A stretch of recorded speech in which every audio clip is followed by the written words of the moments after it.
Hello everyone, it's Miss Stephanie. I hope you guys enjoy your weekend, and I'm going to share with you today our welcome song, and I'm going to share some short stories, and they're about birds, different types of birds, so I hope you guys enjoy, and I hope that you continue to share your feedback with me, okay? I love hearing from you all. So let's start with our song. Ready?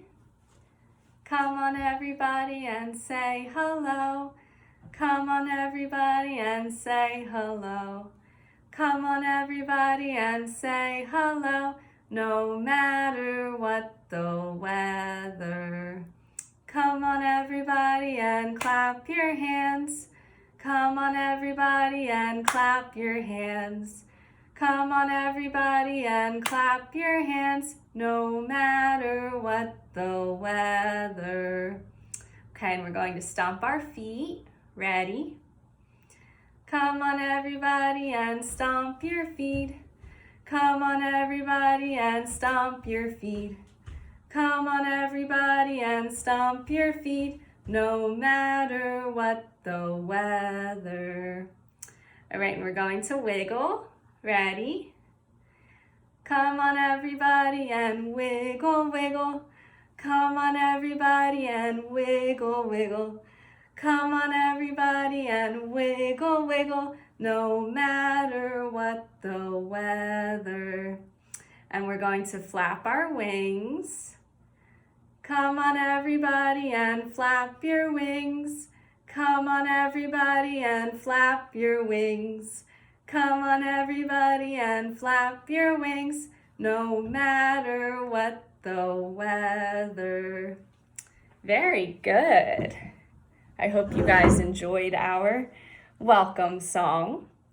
So now I'm going to tell you what stories I'm sharing with you today, okay?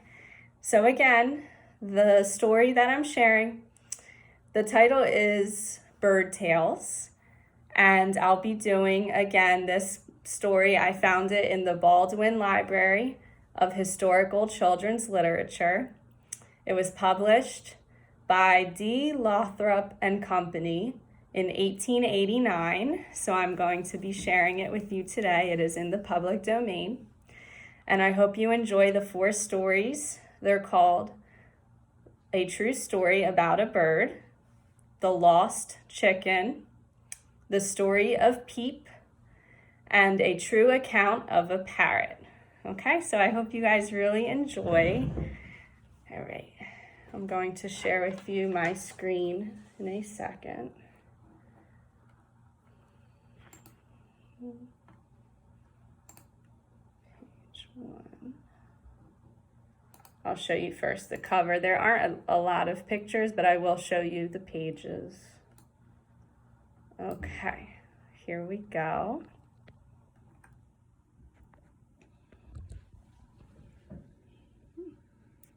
All right, Bird Tales.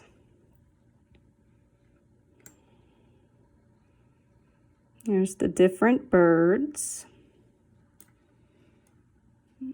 Go back up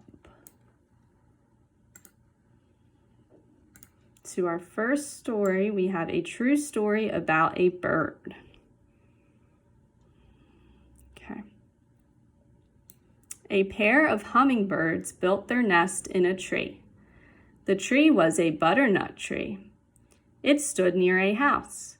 From a chamber window, the family could look into the nest. The nest was not much larger than a large thimble.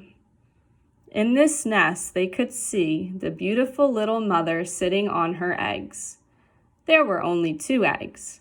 They were about as large as peas.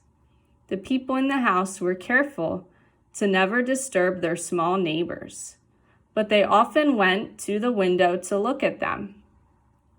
When the sun shone on the birds, through the leaves, they looked like 2 small bits of a rainbow. The father bird used to come to the window to sip honey-dew out of the honeysuckles. As he drank the dew, he made a noise like the loud buzzing of a bee. He made it by moving his wings swiftly. By and by, the eggs were hatched. It was a pretty sight to watch the parent birds. They would fly back and forth 100 times a day to feed their 2 tiny babies. These 2 bird babies were not as large as 2 bees. One afternoon, there were signs of a heavy shower. "What will become of the poor hummingbirds?" said their friends in the house. "If we move the nest, the parent birds will be frightened. Perhaps they would never go into it again. What shall we do for them? The baby birds will die if they are exposed to the storm. Will the old birds know enough to protect them in any way?" The little mother bird soon showed that she knew what she was about to do. Okay, let's see what the mother bird does.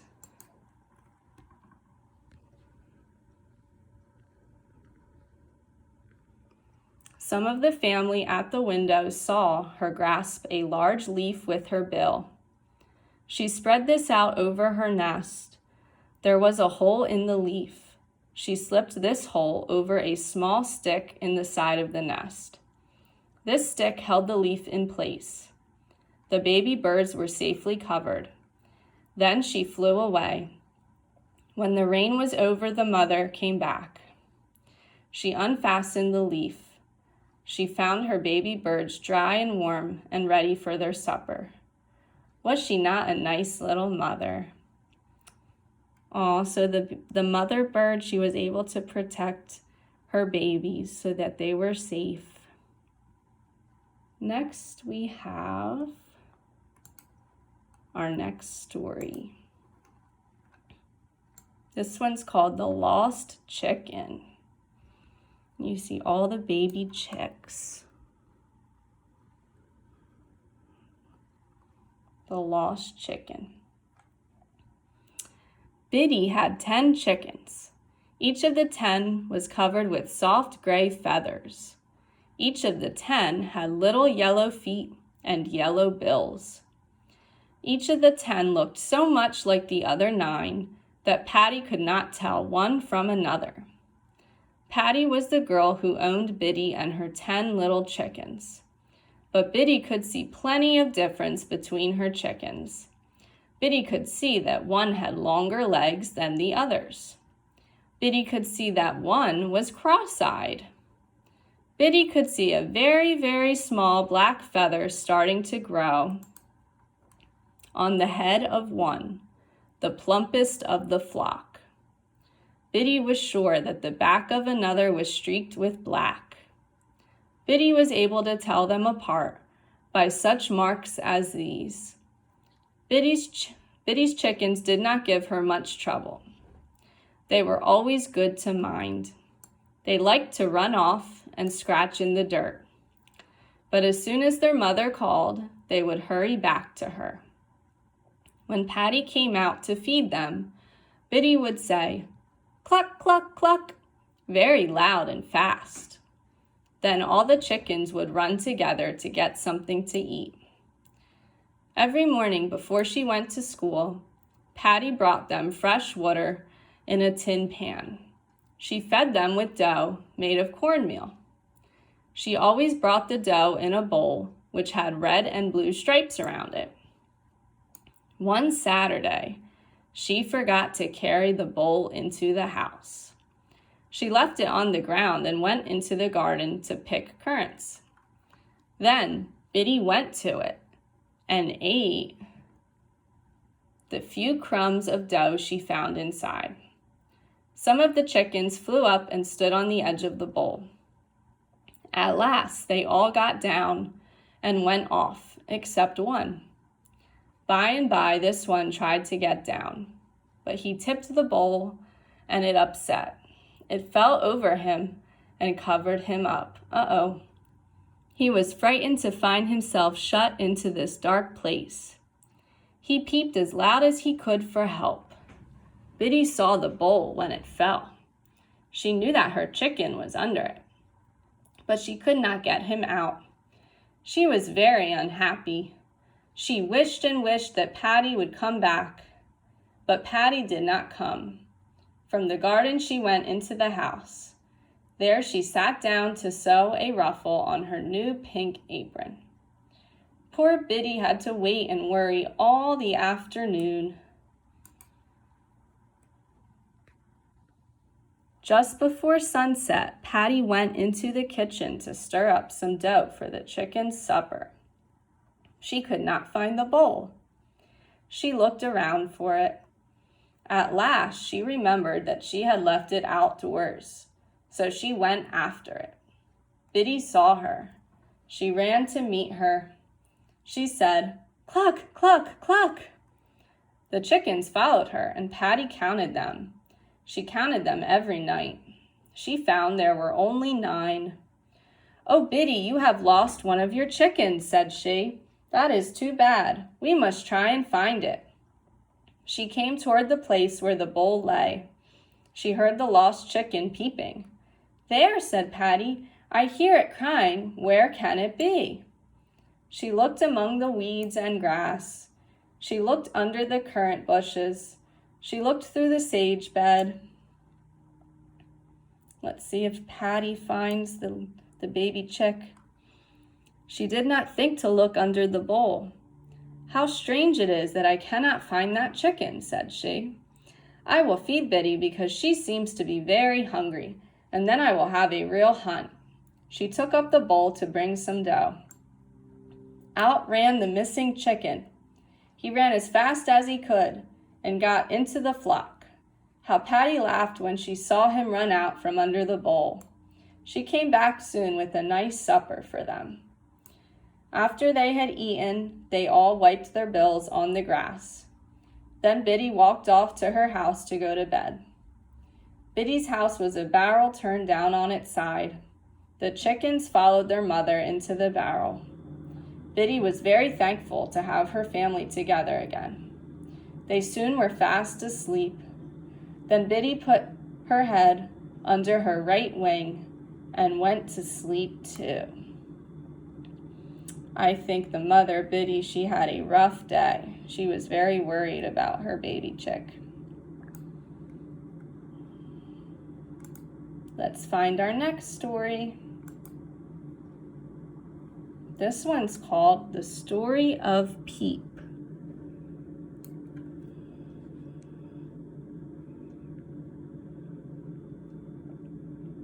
Peep was a duckling. She lived in a pen near the kitchen door. Agnes's papa made the pen. When Agnes went to school, Peep was always shut in the pen. Before school was out, Agnes's mama always took Peep out of her pen.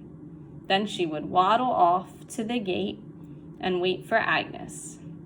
Agnes always found Peep at the gate when she came home. Peep was always glad to see Agnes. She would follow Agnes all about the house. When Agnes sat down to read or knit, Peep sat at her feet. If she played with her dolls, Peep played too. Peep sang all the time, a happy little duck song. Agnes always kept a little saucer of meal and water in the corner of Peep's pen, so Peep could eat whenever she was hungry. Peep's meal used to go off very fast. Agnes would mix a saucer full in the morning.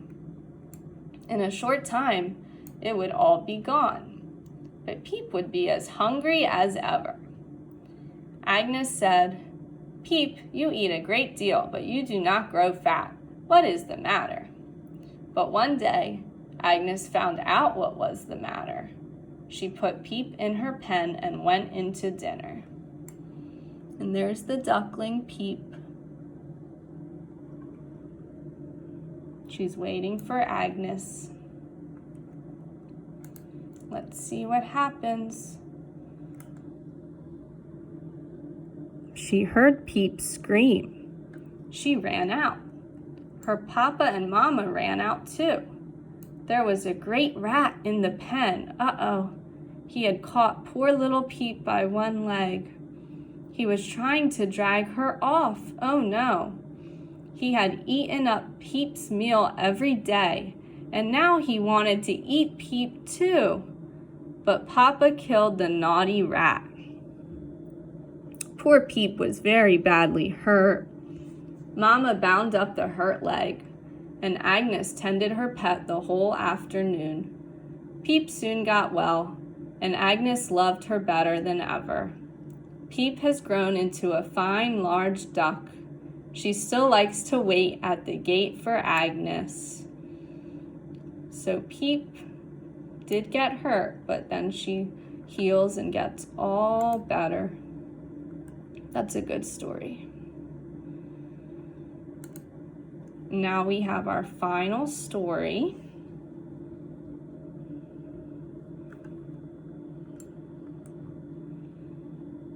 A true account of a parrot. My cousin Nanny has a parrot. Her name is Polly. She calls herself Polly. All the parrots I have ever knew were called Polly. I do not know why parrots are never called Dolly or Molly. Polly is very pretty. She has bright colored feathers. They are red and green and blue. She does not like to go into the water and wash herself, so Nanny has to wash her. Sometimes this makes Polly very cross. Then she scolds Nanny. After she has been washed, she begins to dress her feathers. If one drops out, she picks it up in her bill. She tries to put it on her head. She tries to put it on her back.